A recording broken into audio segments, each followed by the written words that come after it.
Hello, and welcome to Be Your Own Best Coach Conversations, where you can learn to shift your mindset, change your behavior, and do more stuff you care about. I'm Glen Lubbert, one of the co-founders of Be Your Own Best Coach, a 5-week group coaching program. And I'm here with my colleague and fellow co-founder, Dr. Deborah Teplow. Hi, Deborah. Hey, Glen. So today I wanted to talk with you about problem solving and something that we've talked about in the past, which is that looking for solutions is different from solving problems. Can you say more about that?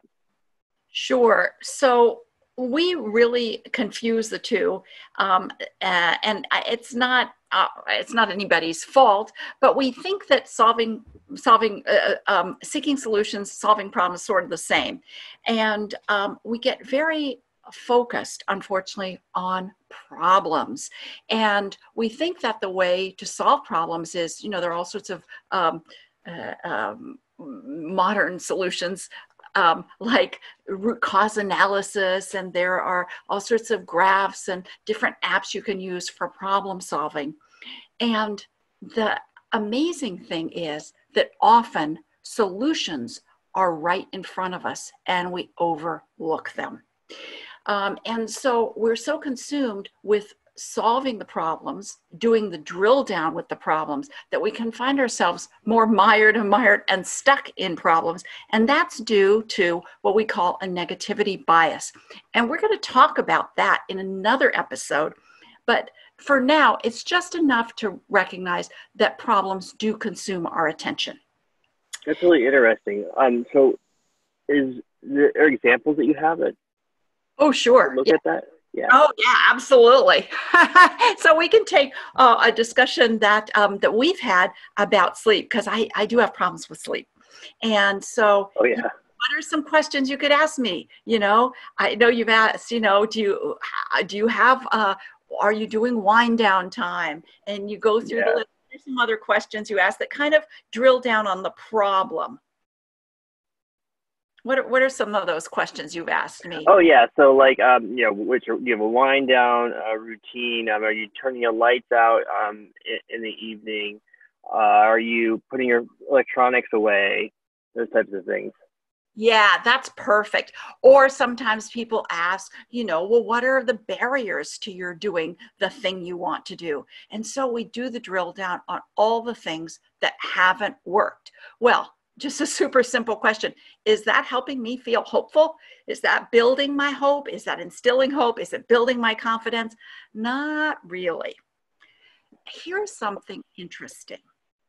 That instead of doing the drill down on the problem and thinking you can solve the problem by finding its origin, all the things that contributed to it, a different way of going about it is to ask, when is what you want present, even in the simplest way? So here's the kind of saying, is that nobody's perfect, and we don't even do our problems perfectly. And what it means is that we could have problems about, let's say, sleep, but my sleep isn't as terrible every day in exactly the same way. Some days it's really terrible, and some days it may not be so terrible. And every once in a while, I get a good night's sleep. So in our being consumed with the problem, we overlook times when the problem isn't as severe.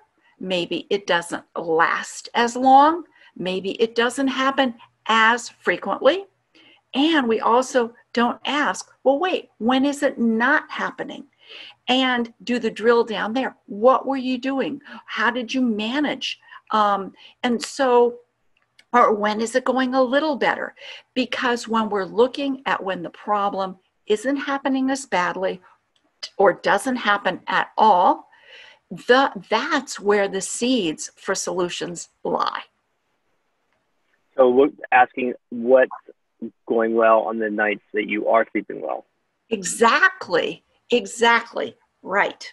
So out of, let's say, the last week where you had really lousy sleep, and we're assuming, we don't even ask, is there a time when it went better? Because we know, remember, nobody's perfect. We don't even do our problems perfectly.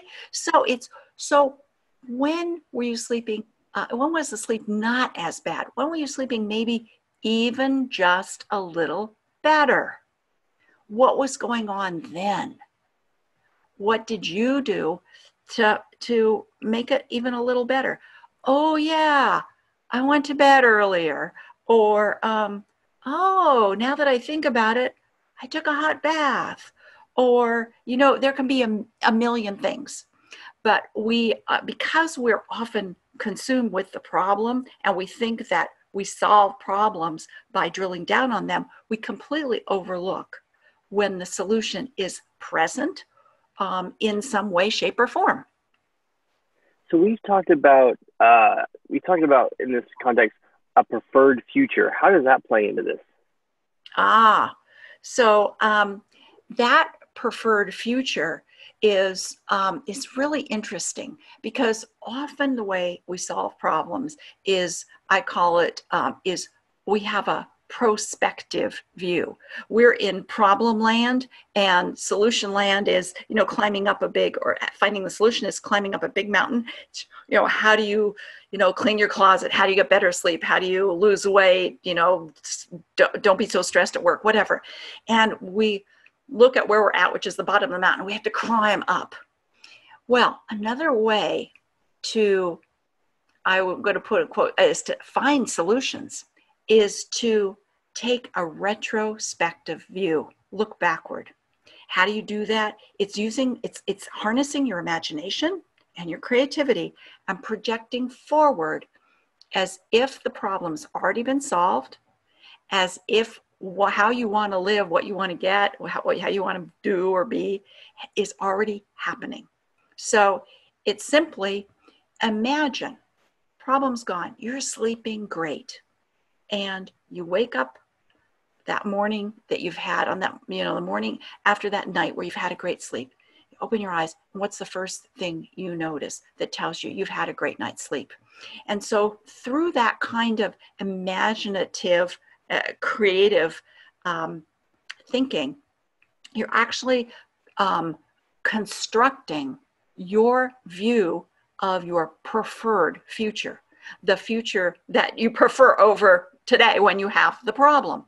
And by going through it that way, imagine, suppose, and capturing your imagination, creativity, you're actually living through as if the solution were already present, because by envisioning it, you're involving the nervous system, you're involving all parts of you.